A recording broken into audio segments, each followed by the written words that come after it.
এক, ইসলামের ইতিহাসে একটা বড় যুদ্ধের নাম তাবুক যুদ্ধ। কি যুদ্ধ? সরাসরি ব্যাটল হয়নি, কিন্তু নবী সাল্লাল্লাহু আলাইহি ওয়াসাল্লাম একটা চিঠি এভাবে লিখে একজন সাহাবীর হাতে দিয়ে পাঠিয়ে দিয়েছিলেন যে তুমি রোমান সম্রাটের কাছে যাও। রোমকদের একটা অংশ, পুরো রোমটা হিরাক্লাস ছিল, এটা একটা অংশ, গিয়ে ইসলামের দাওয়াত দাও, তার ইসলাম কবুল করে কিনা দাওয়াত দাও। চিঠি পেয়ে অহংকার বশত ওই শাসক এই মুসলিম সাহাবীকে হত্যা করে। হয় না এরকম? হ্যাঁ, এত বড় সাহস, আমাকে দাওয়াত দিতে আসে, আমরা পরাশক্তি, তোরা কোথাকার বেদুইন আরবের, এসব বলে বলে তাকে হত্যা করছে। নবী করিম সাল্লাল্লাহু আলাইহি ওয়াসাল্লাম একজন সাহাবীর হত্যার বিনিময়ে বিনিময়ে বা আমরা এই ঘটনাকে কেন্দ্র করে 30,000 সৈন্য রেডি করে যাত্রা করেছেন তাবুকের দিকে। কত হাজার? একজন সাহাবীর হত্যার বদলা নেওয়ার জন্য। এত বড় সাহস! আমার সাহাবীকে হত্যা করা হয়েছে, একজন সাহাবী, রাষ্ট্রদূত, সে কিন্তু রাষ্ট্রদূত ছিল। রাষ্ট্রদূতকে হত্যা করা কিন্তু একটা বড় অন্যায় না?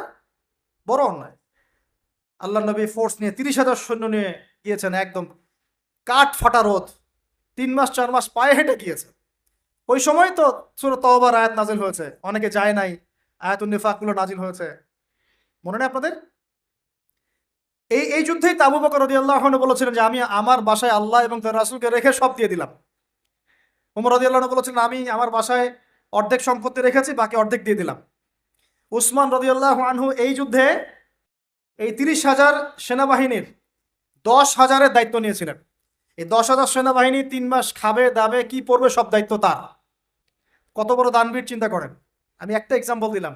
একজন মুসলিমকে অন্যায়ভাবে হত্যার বিপরীতে নবী সাল্লাল্লাহু আলাইহি ওয়াসাল্লাম কি পদক্ষেপ নিয়েছে, আর আমরা তার উম্মাহ 75 বছর থেকে চোখের সামনে এগুলো দেখে আসতেছি, কোনো প্রতিক্রিয়া নেই।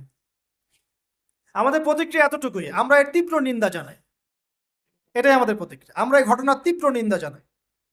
আমরা এর পাশে আমরা তাদের প্রতি সহানুভূতিশীল। কোনো সিভিলিয়ানকে হত্যা করা উচিত নয়, এগুলো আমাদের বিবৃতি আর কি।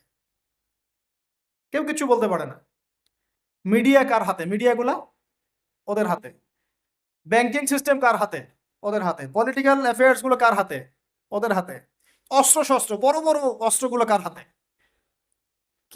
আরবের উপর নিয়ন্ত্রণ কার হাতে? আপনারা মনে করেন যে আরবের উপর নিয়ন্ত্রণটাই সব স্বাধীন? আরবের উপরে অদৃশ্য শিকল পড়ানো আছে, কিছুই করতে পারবে না আরব নেতারা।